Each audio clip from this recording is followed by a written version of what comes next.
Are you a New York trader considering trading London?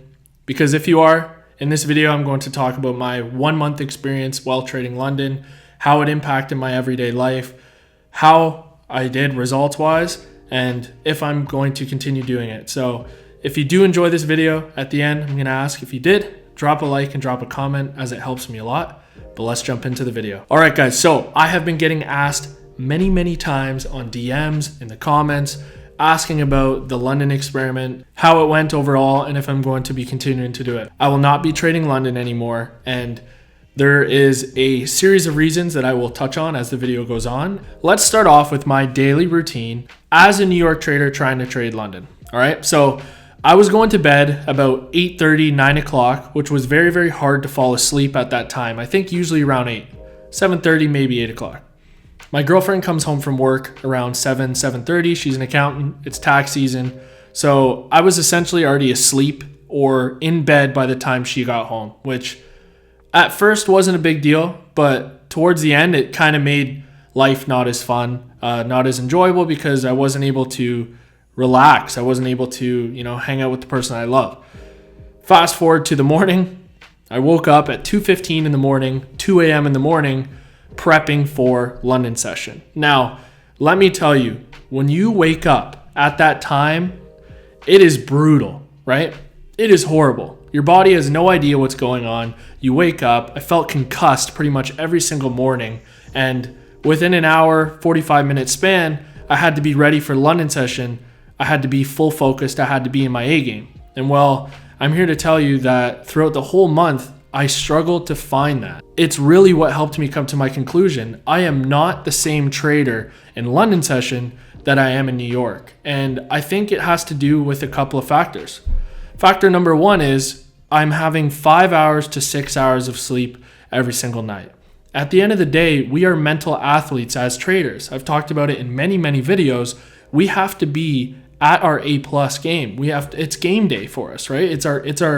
It's our period throughout the day where we have to be most focused. We're either making tons of money or we're losing tons of money, right? In a split second. So if your decision-making process is all messed up because you haven't had any sleep, it's going to impact your trading. And let me tell you, it did. It didn't impact it in the ways that I thought it would, if that makes sense. I just simply wasn't ready to go. I would sit on the charts. I would be thinking I'm ready, right? I would be sitting there, but at the end of the day, this is an exact video of what I was like. Keep in mind, it's 2:30 in the morning. I'm not having coffee at 2:30 in the morning, so I'm sitting there like a zombie straight out of the show The Walking Dead. Like it was bad, and I just was struggling to find my setup. And there would be days where at the end of the day, I would come back and do my review and be like, the setup was so clean. It was right there. Why didn't you execute? Because I just wasn't awake. I just wasn't mentally focused. So that was horrible. Okay. So fast forward to say I didn't take a setup in London. Okay. And now I'm going to wait to New York. I would go back to sleep for an hour, wake back up. So there's another broken sleep. And then I would have to be prepped and ready for New York session. By the time New York session came around, I was absolutely exhausted. So now I wasn't focused for one session. It bled into the second session as well. I was just sitting there not focused and tired. And I just wasn't taking setups. It was like I was just a different person. And it was miserable, guys. It was miserable because it then bled on to the rest of my day. After my New York session, I would go hit the gym. My lifts were weaker. I felt crappy. Right? I was super tired. Then when it came to making content for my community, for the RM trading community, I had no energy left and it felt like such a chore. I could feel myself just digging myself a hole that was unneeded. It wasn't needed. And that is why I've made my decision to not trade London anymore. Because hear me out here. Hindsight at the end of the day is 2020. It's easy to look back on price and see setups that you think you would have taken because they're to your setup. But I'm here to tell you, if you're waking up after a brutal night's sleep, it's 2:30 in the morning, my time, you're just not going to be as efficient as if you had a full 8 hours sleep. You're ready for your session. You're mentally prepared. You're fully awake. You got the coffee in your hand. It's just, you can't compare it. You guys know I started this London experiment because I was tired of my setups happening in London. It's funny how in hindsight it looks like all these setups are happening, but when I went and actually traded it, they were just blowing right by me because I just wasn't focused. So one thing that I'm super, super grateful for, this challenge, this experiment, it made me grateful for the life I have. It made me grateful for the session I trade. I love New York, and it took me leaving New York session and going and trading a new session to just remind me how much I like it, because it's the session that allows me to live the life I dreamed of. It's the session that allows me to work in the morning, go to the gym, come home, hang out with my girlfriend, hang out with my friends, make content for the community, and not be a zombie by 7 a.m. in the morning because I had a horrible sleep, I had a horrible rest.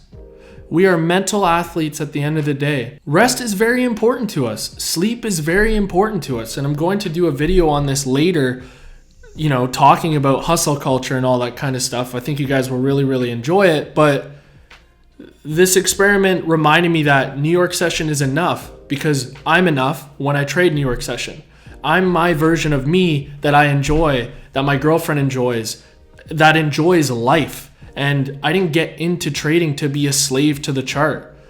I don't like trading 2 sessions. It's brutal. The point of this video is to just tell you guys about my experience and the fact that you don't realize how good something is until you leave it. And it's funny how I never thought that would come back and relate to trading, but it's very, very true.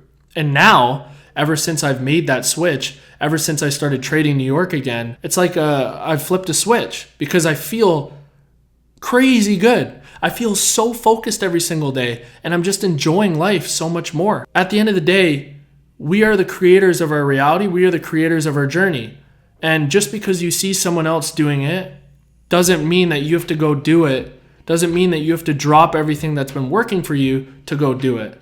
But at the same time, if you see something, you see an opportunity that you think may help you, go do it. That was the whole point of this video for me, was I saw through back testing and all that stuff that there was a chance I could make more money in London session. So instead of hearing what this person had to say, I just simply went and did it. And if you are going to do it, I would recommend doing it for 1 month, because then you're able to actually test it out. You're able to actually see how it affects you over the course of a month. You're able to see it through weeks if you have some bad PA and whatnot. For those wondering the results of the challenge, I took 1 trade only, and it was a GBP USD short for 3%, just over 3%.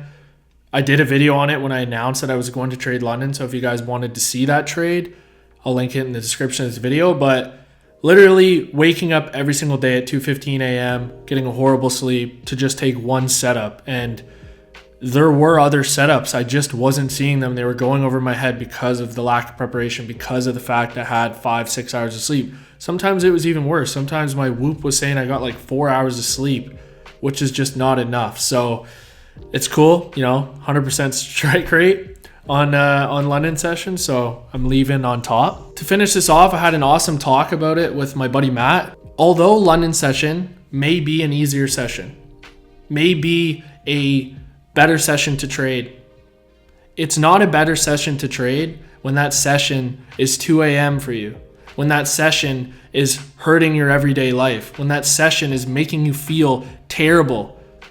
It's just not worth it.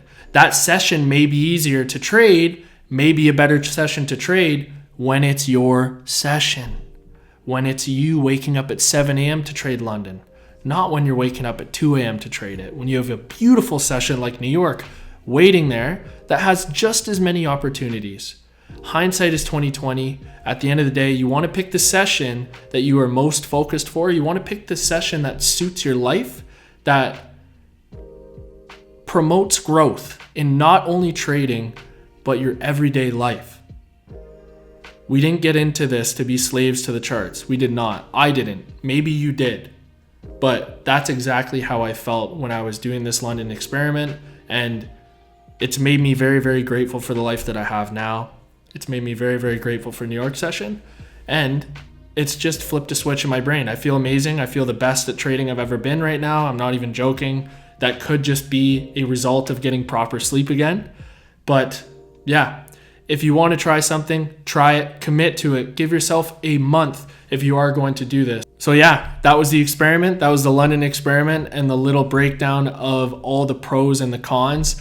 There were no pros. There were no pros for me, in my opinion, and that's just based on my own experience. So if you are looking to try it, do the things that I suggested in this video. If you did enjoy this video, please drop a like and a comment. It helps me a lot. And of course, subscribe. 2 uploads every single week, guys. You know we are crushing it. Let's hit 20,000 subscribers this year. I'll be so happy. I think we can do it. And what do I say at the end of every single video? Let's be 1% better every single day. I'll see you guys on Sunday.